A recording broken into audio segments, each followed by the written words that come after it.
Okay, good afternoon. Today's lecture will be on Tayyib Saleh's novel Season of Migration to the North, أو موسم الهجرة إلى الشمال. The lecture will follow the same order as the fly sheet. Okay. Tayyib Saleh was born in Al-Shamaliya in the Sudan in 1929 and died in London in 2009. He's an Arabic language novelist and short story writer. He attended universities in Khartoum and in London, and he worked for the BBC Arabic service. The novel, Season of Migration to the North, referred to as Mawsim always, was published in 1966 and translated into English in 1969. It is a prose poem that deals with the conflicts of modern Africa, such as traditionalism versus modernism, rural versus urban, men versus women, and the village versus the universal. He also wrote The Wedding of Zayn in 1969. I thought the best way of introducing you to the novel is to read to you excerpts from a lecture that he gave at AUB way before you were born in 1980. He was invited by the CS department at that time. On May 19, 1980, Tayyib Saleh gave a lecture at AUB on his novel. The following are excerpts from the transcription of the recorded lecture published in the casebook by late Professor Muna Amyouni. I begin. I have never before addressed such an enormous crowd. I don't really know whether a writer can say anything about his work, above and beyond what he has already said. I started Season in the summer of 1960, when on a holiday in a little village near Cannes. I got stuck before Mustafa Said started his confession. I fell under the influence of Freud, what you read at the beginning of the term, and read more than once Civilization and its discontents. But above everything else, the foundation of my work, for what it is worth, lies in what I am, a Sudanese Muslim Arab who was born at a certain time in a certain place. I believe that if I have contributed anything to modern Arabic literature, it is my constant plea for toleration, tasamuh. One of the major themes of Season is the East-West confrontation, or to be more specific, the confrontation between the Arab-Muslim world and the European Western one. I created, therefore, a conflicting world in which nothing is certain, and formalistically, two voices to force the reader to make up her mind. We have already discussed the East-West, self-other, Occident-Orient relationship or confrontation in Edward Said's Orientalism. Said argues that Orientalism tries to show that European culture gained in strength and identity by setting itself off against the Orient as a sort of surrogate and underground self. According to Edward Said, Orientalism promoted the difference between the West, the self, and the Orient, the other, and deepened the distinction, always reiterating Western superiority over Oriental backwardness. We will encounter the same vision of polarization, tension, and division between the East and the West, the South and the North, specifically the Sudan and Imperial England in Season of Migration to the North. The two voices in Season, already mentioned before by the author, are those of the narrator, Al-Rawi, who stays without a name, anonymous, and Mustafa Said. Critics and readers have different views on the representative figure and main voice in the novel. I leave it up to you to decide. Is it the anonymous narrator, or is it Mustafa Said? Both stand for two Sudanese who lived and studied in England, but their relationship with the West is quite dissimilar. The narrator considers the coming of the British was neither a tragedy nor yet a blessing. Mustafa Said poisons his life trying to avenge for the suffering of the Sudanese. He engages in sexual relationships with 3 English women, and he kills the 4th one. 3 commit suicide, possibly because of him. Sheila Greenwood, a waitress in a restaurant; Isabella Seymour, wife of a successful surgeon and mother of 2 daughters and a son; Anne Hammond, a university student. Jane Morris is the woman he falls in love with, marries and kills with a sharp blade on a cold February evening. Now, I will examine the colonial context of the novel. The novel cannot be understood outside the historical and colonial and post-colonial Arab discourse. It was in September 1898 that the forces of imperialism, the British Army led by Herbert Kitchener, invaded the Sudan. Muhammad Ahmad, a religious leader who challenged the power of the British occupation of Egypt and was able to end Egyptian rule in the Sudan in the 1880s. He drew his inspiration from Sufism, Tasawwuf. He was able to create a state based upon Islam and modeled upon the community, Ummah, of the Prophet and his companions. After his death, the Khalifa carried on the state, which was ended by the British occupation in 1898. The reforming and foreign governments felt the fear of such religious movements and attempted to oppose or control them. It was at Durman, this is the name of a town in the Sudan, on the banks of the Nile, that witnessed the East-West, South-North confrontation. The battle was between the Sudanese desert tribesmen, who numbered around 52,000, against the military might of the biggest empire, and Kitchener's men, who were just 20,000.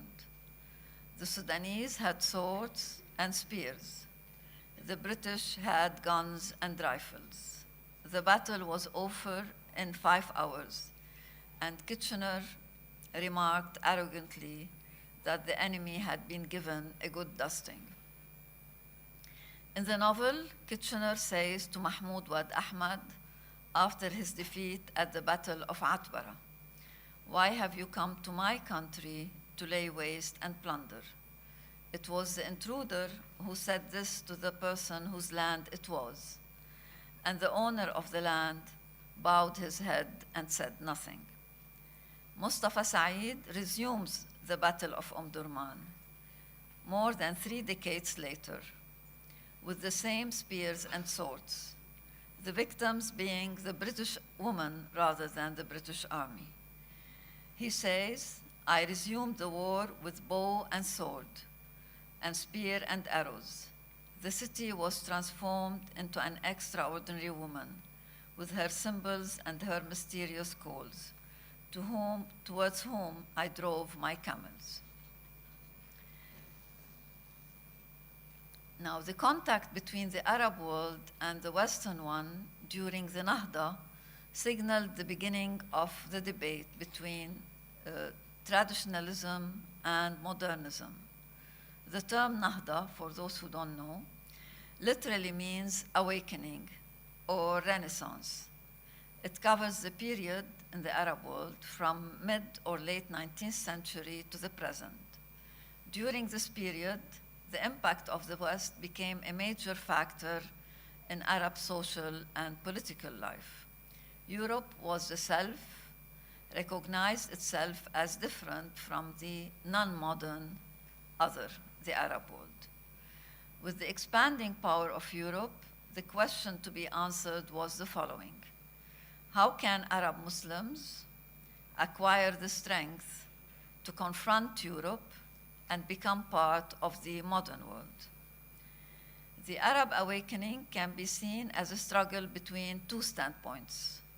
The first adhered to Islam as a source of legitimacy, and the second took the West as a model to aspire to.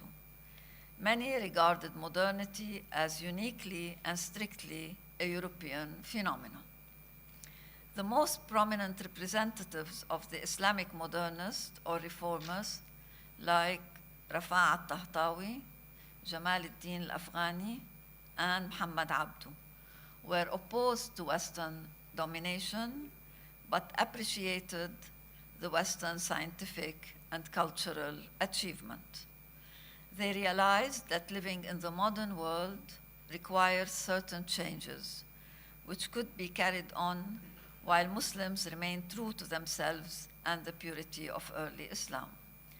In conclusion, the religious reformers aimed at the following. They tried to reconcile tradition and modernity, hoping that the Muslim world can overcome the challenges it was facing. 2, they stressed the need to return to the original sources of Islam. A different voice was that of Taha Hussein, a famous novelist and prominent literary figure. He took the second position. The West should be taken as a model to imitate. He asserted that we must follow the path of the Europeans as to be their equals and partners in civilization, in its good and evil, excuse me, its sweetness and bitterness, what can be loved or hated, what can be praised or blamed. Now, I will examine the first voice in the novel, that of Al-Rawi, the narrator. He felt like a storm-swept feather in the north. He was the other in England, but when he came back to the Sudan, he felt like a storm-swept feather in the south, the other in his own country. The first page of Season announces the return of the narrator to his people. "Udtu ya sadati," he says, after an absence of 7 years in England, where he received a doctorate degree in English literature. He rejoices leaving the coldness of England and returning to the warmth of his people in a small village at the bend of the Nile. He returns with great yearning, al-Hanin, and he feels a sense of stability. I felt not like a storm-swept feather, but like that palm tree, a being with a background, with roots, with a purpose. Those feelings are reassured every time he visits his grandfather, who's around 88, Hajj Ahmad. He reveals a desire to seek roots in the village and to re-engage himself in his society and culture. The grandfather, Hajj Ahmad, stands for the traditional, immutable man who has the secret of life, and it is to live simply and die simply. عدم الإسراف في الحياة. A simple and traditional life that both the narrator and Mustafa Said were not able to lead.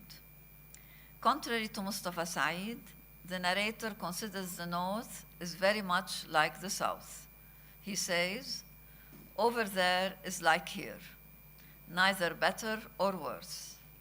But I am from here, just as the date palm standing in the courtyard of our house has grown in our house and not in anyone else's.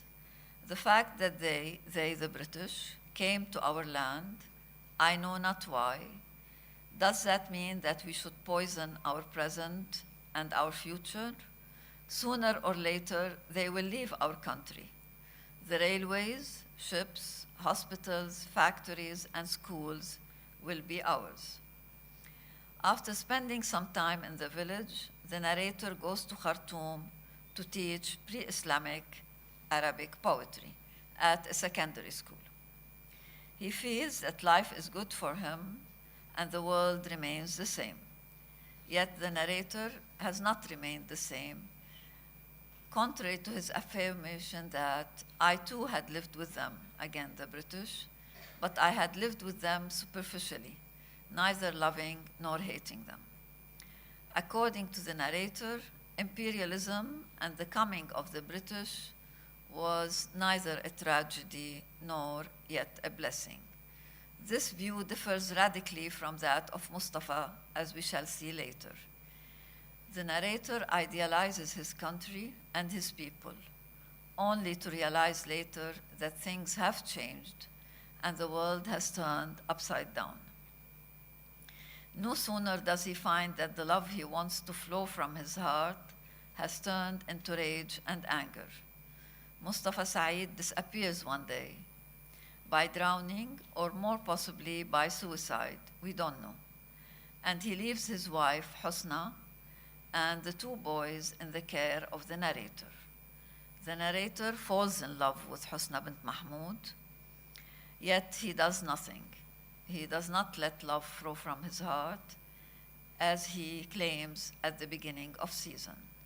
He says at the beginning, I want to give lavishly. I want love to flow from my heart, to ripen and bear fruit.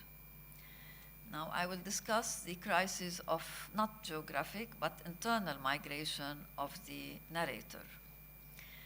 The two reasons for the narrator's alienation, al-ghurba, is patriarchy and tragedy. The second reason is neocolonialism and the corruption of the new rulers of Africa. Patriarchy. Wad Rais, a 70-year-old man, much married and much divorced, wants to marry Husna, who is very decisive when she says she will go to no man and threatens to kill him and kill herself if they force her to marry him. In that small village at the bend of the Nile, we see the same duality between the self and the other that Simone de Beauvoir refers to in The Second Sex. A woman is simply what man decrees. She is the incidental, the inessential, as opposed to the essential. He is the subject, he is the absolute, she is the other. Wad Rais argues that men are guardians of women and that she will marry him whether she likes it or not.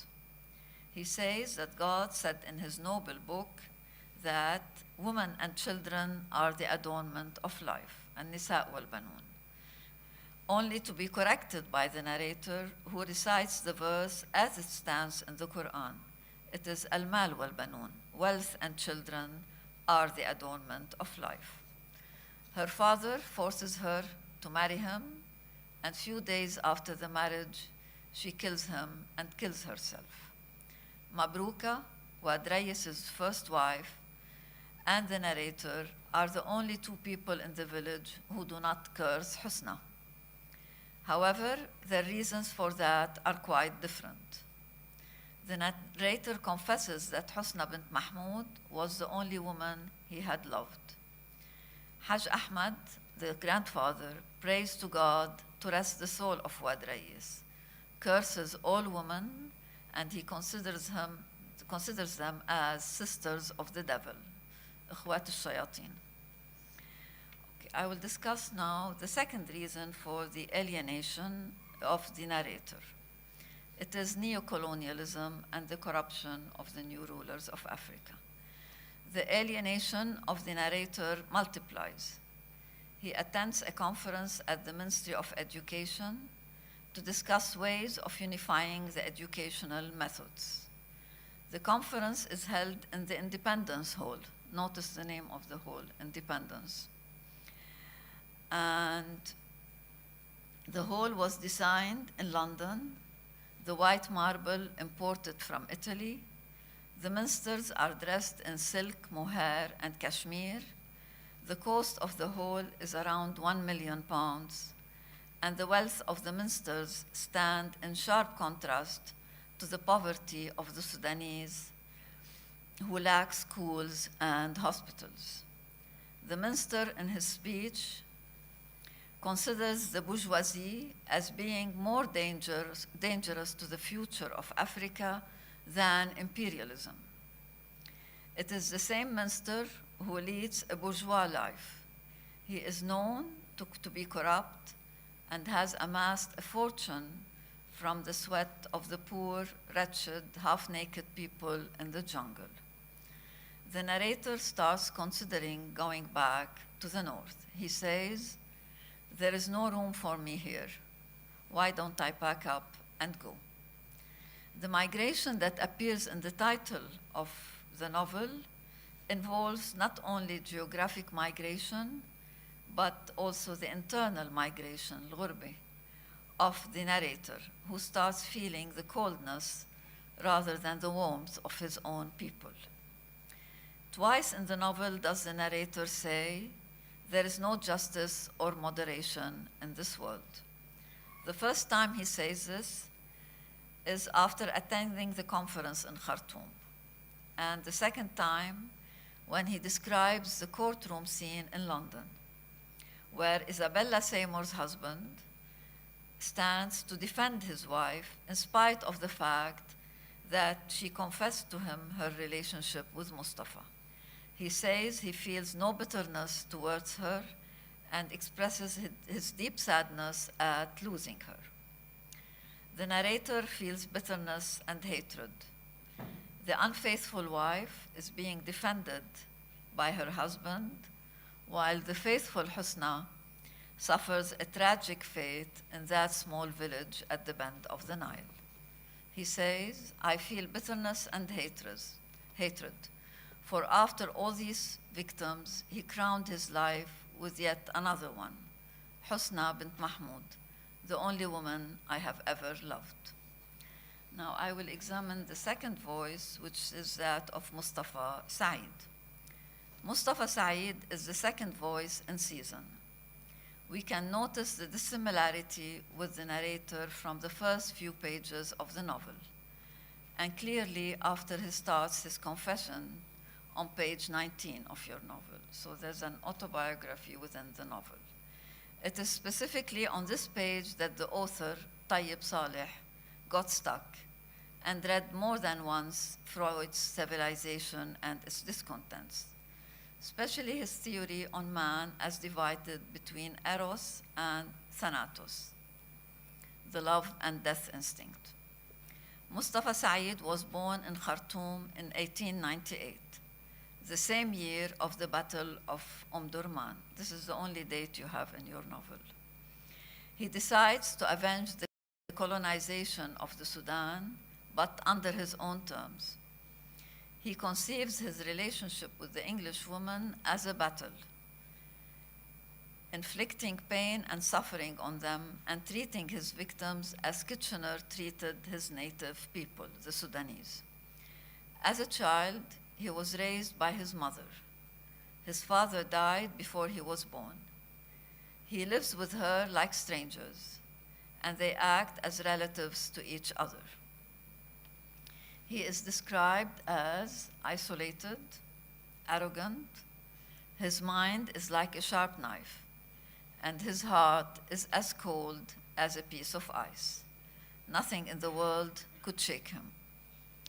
He pursues his education at a local school in the Sudan, attends a British school in Cairo, and then leaves to London. So the three stops in his life, Sudan, Egypt, and London, where he receives a doctorate degree in economics from the University of London. He says, "The mysterious call led me to the coast of Dover, to London, and tragedy." He lives in London for 30 years, but is insensitive to its beauty, and he enjoys nothing. Mustafa is concerned only with his campaign of inflicting pain and suffering upon the English woman. He uses terms of Arab military campaigns every time he goes out to find a new victim. He says, "By day, I lived with the theories of Keynes and Tony, and at night, I resumed the war with bow and sword and spear and arrows. I saw the troops returning filled with terrors." He saddles his camels refers to the Arab army conquering Spain in the 8th century and claims that one of his forefathers was a soldier in Tariq ibn Ziyad's army. The connection in Mustafa Said's mind between sexual conquest and his war on British colonialism is very evident in the novel. The description of his sexual conquests are similar to the description of a military conquest. Yes, my dear sirs, I came as an invader into your very homes, a drop of the poison which you have injected into the veins of history. If we examine Mustafa's character outside the colonial context, his role would be reduced to a seducer and a womanizer who's concerned with sexual fantasy and filling his bed with a different woman every night. His bedroom becomes a battlefield, a theater of war. Now, I will try to discuss the different levels of Mustafa Said's character. The first level is the Freudian level. Mustafa Said represents, on one level, a man divided between Eros and Thanatos. The death instinct is both directed inwards towards himself and outward towards his women victims. He confesses in the courtroom that he killed Jane Morris, and he killed her intentionally, as if he wants to die in the North. But they sentence him to imprisonment of 7 years. The distant call still rings in his ears. He says, it's futile to deceive oneself. That distant call, it's the call of death, still rings in my ears. I thought my life and marriage here would silence it. As for Jane Morris, he marries her after pursuing her for 3 years. He knows that she's a woman who abstains from nothing, cheating, lying, and stealing. He knows that she's being unfaithful to him and often asks himself what it was that bound him to her. The natural reaction is for him to leave her. Instead, he obeys the pleasure principle, decides to stay with her, completely controlled by his id, given in to his desires. His love to her is the icy battlefield from which he would not make a safe return. He is the sailor, and she is the shore of destruction. I was in torment, he says, and in a way I could not understand. I derived pleasure from my suffering. The second level is the South-North dichotomy. Mustafa Said's relationship with the West is one of defiance and yearning. There are many times in the novel where Mustafa Said says that he is South that yearns for the North and the ice. It is the same North that he is waging war against. His apartment in London is full of Persian rugs with the smell of incense and Eastern perfumes.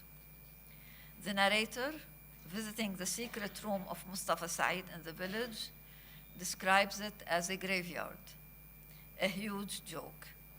It is packed with English books and not a single Arabic book. It has a fireplace in the middle and 2 Victorian chairs. The room resembles an English apartment planted in a totally different cultural space, that is, in a Sudanese village. While his apartment in London has the oriental grandeur and lustful odors. His love to Jane Morris unfolds the same dichotomy: love, defiance, and hatred. After putting the blade edge between her breasts, he confesses his love to her.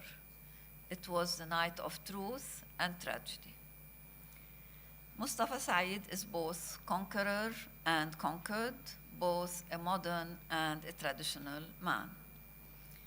I have come to you as a conqueror, are his words every time a new victim falls for him. The narrator describes it as a melodramatic phrase. Unable to forget that he is at the same time the Arab African, He tells Isabella Seymour, I seek not glory, for the likes of me do not seek glory. The two halves of Mustafa Said represent the Sudanese traditional man and the modern London intellectual, the economist and university lecturer. Nowhere does he emerge in the novel as fully traditional or fully modern. He is not a truly modern individual, nor a genuinely traditional one, because of the impact of both forces, his past identity and Western education. In the secret room, the narrator finds an unwritten biography of Mustafa with a one-line dedication. Opening a notebook, I read on the first page, my life story. On the next page was the dedication to those who see with one eye, speak with one tongue, and see things as either black or white, either Eastern or Western. The dedication limits any possibility of encounter between the East and the West. One interpretation is that his life story is dedicated, perhaps, to those who see the coming of the British as a blessing, a civilizing mission. Richard, an English economist, affirms that the Arabs cannot manage to live without the British, and that their presence, that is the presence of the British, is indispensable. The narrator speaks of the railways, ships, hospitals, factories, and schools that will be ours soon. What Mustafa Said establishes is a totally different view. He says, the ships sailing down the Nile were carrying guns, not bread. And the railways were set up to transport troops. And the schools were started to teach the Sudanese how to say yes in English. It could as well be read as a dedication to a being who sees things as entirely Eastern or entirely Western, who is not both traditional and modern, someone without a divided self like himself. Now, lastly, I will discuss the contradictory selves of Mustafa Said. Mustafa Said lives and becomes a lie in season. He is Hassan, Charles, Amin, Mustafa, and Richard. When Isabella Seymour asks him about his race, he answers, I am like Othello, Arab African. Addresses the jury and prosecutors in the courtroom saying, I am no Othello, I am a lie. Why don't you sentence me to be hanged and so kill the lie? Who knows who is Othello? All of you, I suppose, have heard of Shakespeare.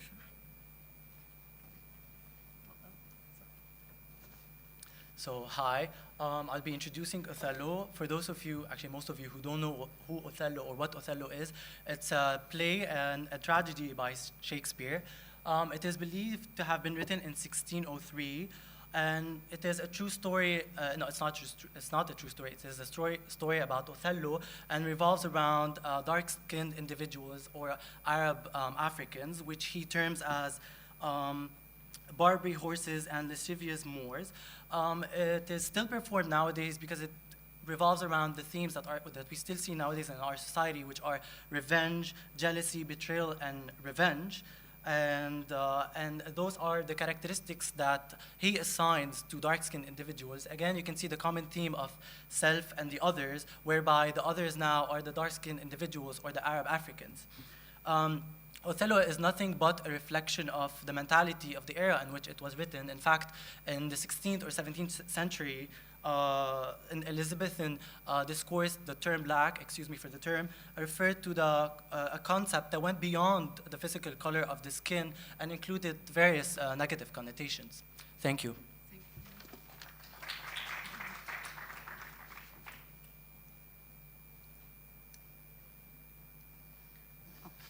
Othello is the Moor of Venice. He is described in Shakespeare's tragedy as the Barbary horse. He is a man the tragic man a hero with a flow. Following his instincts and desires, he believes that his loyal wife, the daughter of the Italian governor, Desdemona, is a whore on the slightest of evidence, smothers her with a pillow on their marriage bed. Speak of me as I am, then must you speak of one that loved not wisely, but too well. These were Othello's last words before stabbing himself. At the end of the novel, we find the narrator trapped halfway in the river between south and north. And for the first time in his life, the passive narrator takes a decision, the decision to stay in the Sudan. He says, all my life I had not chosen, had not decided. Now I'm making a decision. I choose life. Like a comic actor shouting on a stage, I screamed with all my remaining strength, help, help. Is it a pessimistic or an optimistic end? Or is it both at the same time? I leave it up to you to decide on that. As for Mustafa Said, if his intellect and knowledge were used to develop the South, to develop the Sudan, his struggle to avenge the Sudanese would have led him to the Sudan and not to Victoria Station and tragedy. He loved his country too well, but not wisely. Thank you for your attention.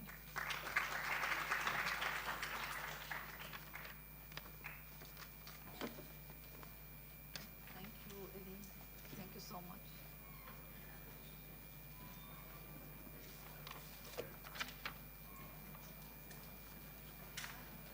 Thank you. Monsieur Nahar. Yes, خلصي بكير. ايه احسن. هذا الان ايه بعد 40 دقيقة ما بيقعدوا يركزوا. أنا بلاقي ال 40 دقيقة